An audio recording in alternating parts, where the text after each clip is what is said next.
নমস্কাৰ, আমি আহিছোঁ প্ৰজাপিতা ব্ৰহ্মকুমাৰী ঈশ্বৰীয় বিশ্ববিদ্যালয়ৰ পৰা আৰু আজি ইয়াত নাজিৰাটিং পৰ্যটনথলীত এইটো চতুৰ্থ বৰ্ষ উদযাপন হৈছে আৰু ইয়াত আমি বিশেষকৈ ৰাইজৰ যিটো আমাৰ সমাগম দেখিছোঁ যথেষ্টখিনি পাইছোঁ আৰু বহুত সুখী হৈছোঁ আৰু ইয়াত আহিছে বহুতে আমাৰ প্ৰজাপিতা ব্ৰহ্মকুমাৰী ঈশ্বৰীয় বিশ্ববিদ্যালয়ৰ যিটো লক্ষ্য আৰু উদ্দেশ্য আমি সমাজৰ নিস্বাৰ্থভাৱেৰে আমি সমাজৰ উন্নতিৰ কাৰণে যাতে আমি নৱপ্ৰজন্মক কেনেকৈ আমি ভাল দিশত লৈ যাব পাৰোঁ।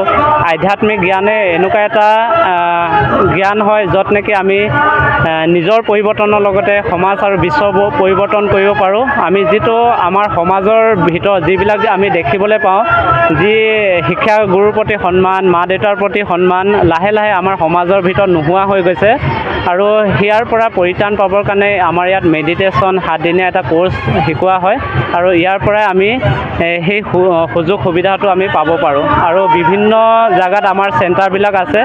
গোটেই বিশ্বতে 142খন দেশত তেনেকৈ আমাৰ ব্ৰাঞ্চ আছে প্ৰজাপিতা ঈশ্বৰীয় বিশ্ববিদ্যালয় আৰু এই টেলিভিশ্যনৰ মাধ্যমেৰে আপোনালোককো নিমন্ত্ৰণ জনাইছোঁ যাতে আপোনালোকেও এই টেলিভিশ্যন মাধ্যমেৰে এই ব্ৰহ্মকুমাৰী চেণ্টাৰত আপোনালোকে যোগাযোগ কৰিব পাৰে আৰু ৰাজযোগ মেডিটেশ্যনৰ সুযোগ সুবিধা ল'ব পাৰে আৰু ইয়াতে কৈ মই এই মন্তব্য সামৰিছোঁ।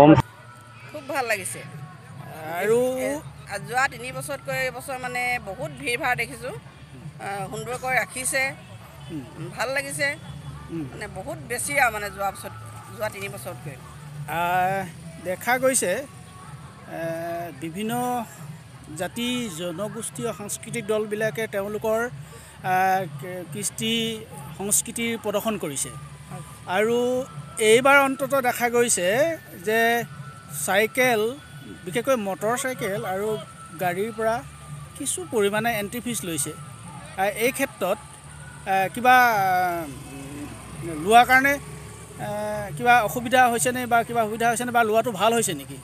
লোৱাৰ কাৰণে অসুবিধা নাই হোৱা, যিহেতু এণ্ট্ৰি কৰি থ'লে নাম্বাৰ প্লেটৰ নামবোৰ থ'লে সুবিধা হয় যাতে একো হেৰাই নাযায়, অন্য কিবা অসুবিধা নাহে আৰু তেনেকৈ। আৰু বিশেষকৈ যিহেতু পৰ্যটন উৎসৱ এটা সমগ্ৰ এটা এই ডিব্ৰু নৈখনৰ আশে পাশে থকা বিৰাট সমগ্ৰ এটা গাঁও অঞ্চল, গ্ৰাম্যাঞ্চল। এই যে গ্ৰাম্যাঞ্চলৰ লোকসকলে আহি 120খন বিপণী দিছে, বিভিন্ন বস্তু ইয়াতে ক্ৰয় বিক্ৰয় হৈছে। ইয়াৰ পৰা যিসকল বিপণী আহিছে তেওঁলোকৰ নিশ্চয় লাভান্বিত হৈছে বুলি আপুনি ভাবেনে বাৰু?